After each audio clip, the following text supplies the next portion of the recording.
우리가 계속해서 성경 강좌를 진행하고 있죠.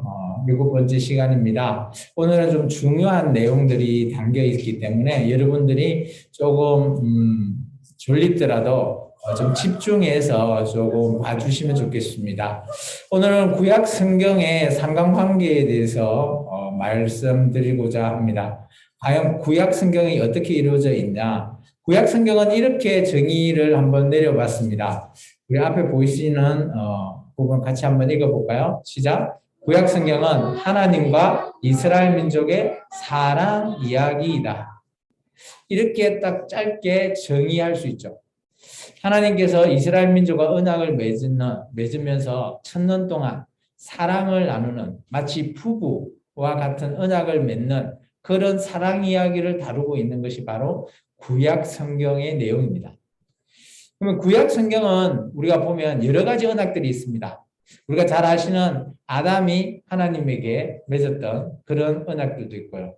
그죠? 그리고 노아에게 그죠? 이제 물로 심판하지 않겠다. 그런 언약도 내렸고요. 그리고 아브라함 시대, 이 시대를 족장 시대라고 합니다. 아브라함과 이삭과 뭐 야곱, 요셉에게 맺었던 그런 언약들도 있습니다.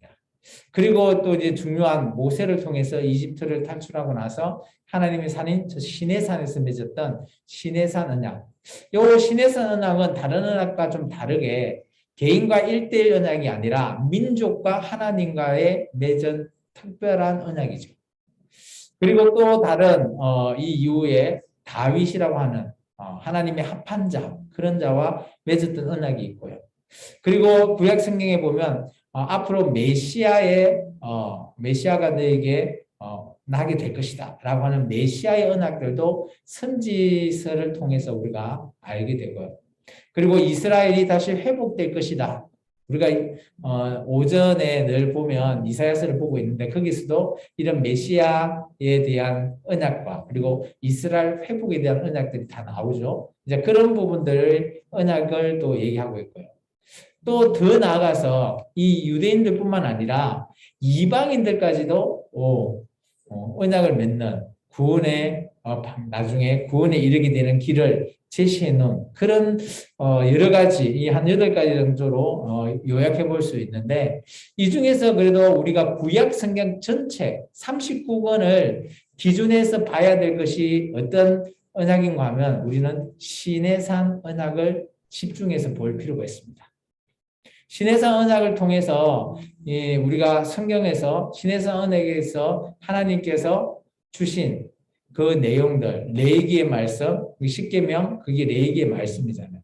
그 말씀대로 제대로 살았는지, 살지 않았는지 내용을 기준으로 해서 모든 구약 성경을 비교해 보면 하나님 뜻대로 살았다면 하나님께서 원하시던 복을 주셨을 거고, 그렇지 않았으면 하나님께서 뭐 벌을 내리시는가 화를 주셨을 거라고 적혀 있거든요. 그대로 이루어지는 것을 우리가 구약 성경을 통해서 살펴볼 수 있다는 겁니다.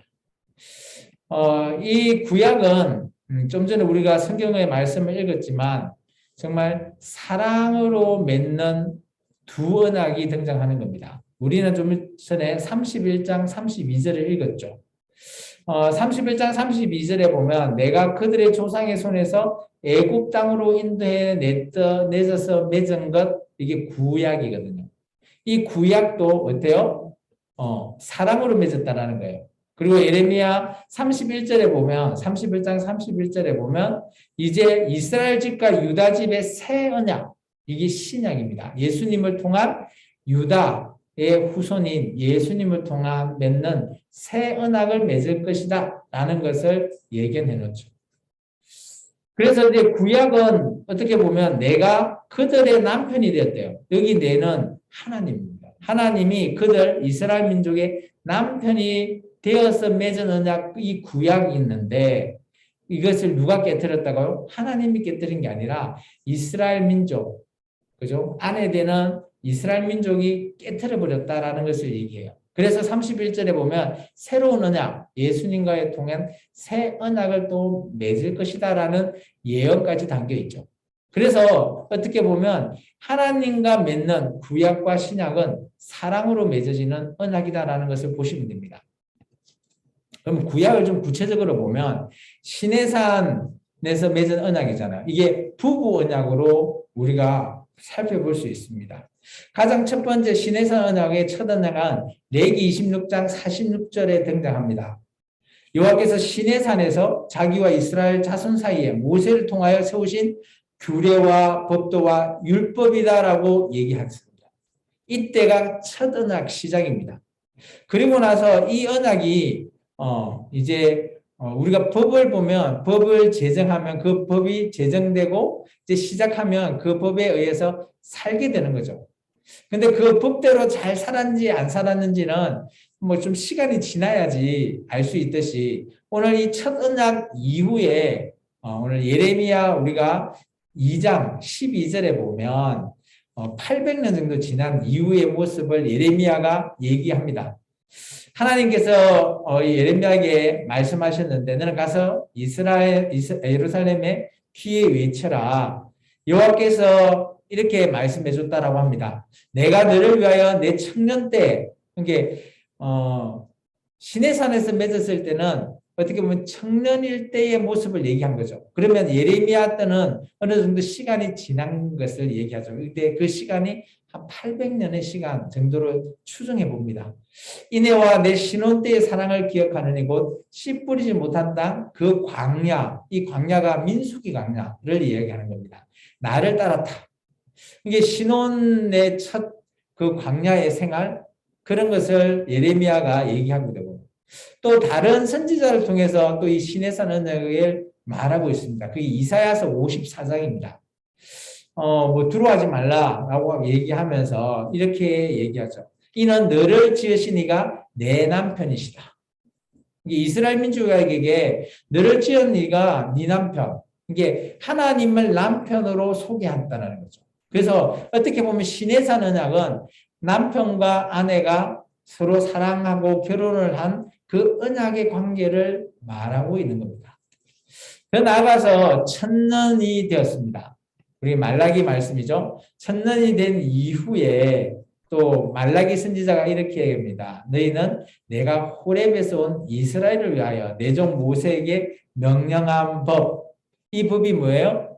레위기법. 시내산에서 받았던 두 돌판의 그 레위기법을 얘기하는 거죠. 그래서 호렙에서 만났다라고 말하는 것을 얘기하고 있죠. 그러니까 어떻게 보면 우리가 모세를 통해서 출애굽한 이후에 시내산에서부터 언약을 맺고 지금 천년이 지난 이후에 말라기 때에 똑같은 이 언약을 말을 하고 있는 걸 보면 이 구약 성경 전체가 이 시내산 언약을 기준으로 해서 하나님과 이스라엘 민족이 부부 관계로서의 언약을 맺고 살아갔다라는 것으로 우리가 근거해 볼 수 있다라는 거죠. 그러면 구약 성경에 이제 가장 중요한 상관관계를 말하고자 합니다. 구약 성경은 우리가 모세오경을 기준으로 살펴봐야 됩니다.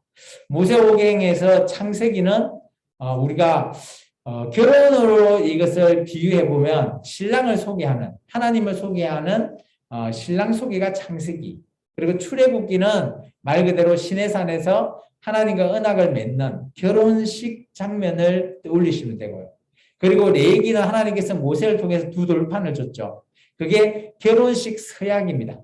내가 이렇게 살겠다라고 서약을 하는, 우리가 사인을 하는 그 서약이 하나님께서 직접 돌에다가 새겨주셨던 그 서약서라고 보시면 되고요.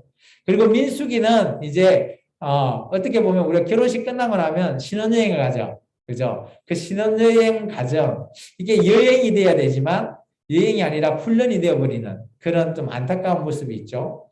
그리고 신명기는 이제 이게 이제 축사인데 어떻게 보면 모세가 마지막에 이스라엘 민족에 대한 축사 그리고 자기의 예언을 담고 있는데 어떻게 보면 결혼식으로 보면 조금 뒤바뀌죠. 여행 전에 이제 우리가 마지막으로 축사해주고 그리고 신혼여행을 떠나는데 뭐 이 모습은 이제 조금 뒤바뀐 모습은 있지만 어쨌든 간에 우리가 결혼식을 하는 남녀가 만나서 결혼식을 하는 모습으로 모세오경을 이렇게 표현해 봤습니다.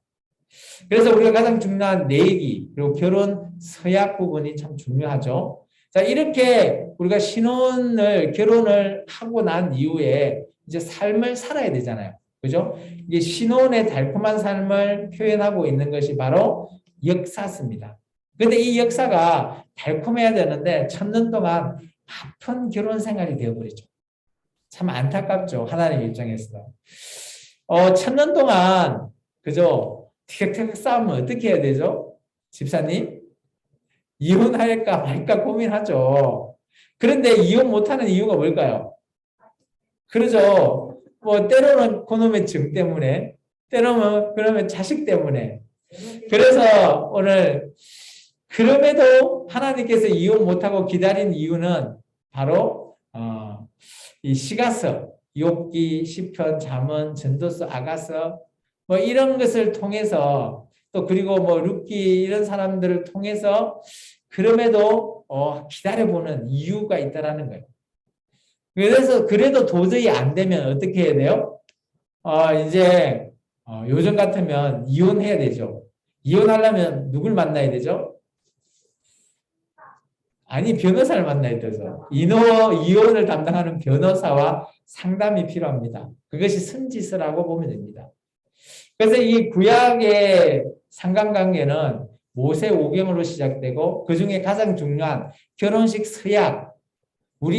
저는 결혼했을 때 서약식을 그냥 대충 이것만 하고 끝난 것 같아요. 뭐가 적혀 있는지 기억이 잘 안 나는데 정말 이 모세 오경은 가장 중요합니다.礼儀.